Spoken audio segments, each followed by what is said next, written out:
Guys, ఇదే bands second batch last video. నాకు ఇవి కొట్టడానికి అయితే 5 days పట్టింది. అంటే మధ్యలో నేను తీసుకున్న గ్యాప్స్ వదిలేగా నేను స్టిచ్ చేసిన డేస్ మాత్రమే చెప్తున్నాను. 5 days పట్టింది. అవి కూడా నాకు ఎక్కువే అనుకోండి. లాస్ట్ టైం అయితే ఫస్ట్ బ్యాచ్ మనం స్క్రంచెస్ ఎక్కువ తయారు చేసాం కదా. ఈసారి అయితే ఇంకా అన్ని 10 రూపీస్ బ్యాండ్సే స్టిచ్ చేశాను. అందులో 4 కలర్స్ తీసుకున్నాను. ఈ బ్యాండ్స్లో అయితే black and white one of my favourite అయిపోయింది. నిజంగానే చాలా బాగుంది క్లాత్ అయితే. చూసి చెప్పండి, అచ్చం బయట కొనేవిలాగే ఉన్నాయి కదా. మన స్క్రంచెస్కి అయితే మంచి రెస్పాన్స్ వచ్చింది కాబట్టి థర్డ్ బ్యాచ్ మళ్ళీ స్క్రంచెస్ చేద్దామని అనుకుంటున్నాను. వీడియో ఇంకా త్వరలోనే పెడతాను. కొంచెం టైం పట్టచ్చు.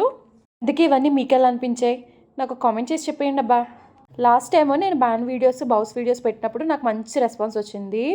ఇప్పుడు ఏంటంటే మళ్ళీ మీరు రెస్పాండ్ అవ్వడమే మానేశారు. ఈ వీడియో కన్నా లైక్ చేసి సబ్స్క్రైబ్ చేసేయండి. ఈ బౌస్ ఆల్రెడీ మీకు తెలుసు కదా, ఆల్రెడీ చూపించాను లాస్ట్ వీడియోలో. ఇంతకీ ఈ బ్యాండ్స్ అన్నింటిలో మీకు ఏ కలర్ నచ్చింది, ఏవి నచ్చాయి నాకు కామెంట్ చేయండి ప్లీజ్. నా ఫేవరెట్ అయితే వైటే అబ్బా.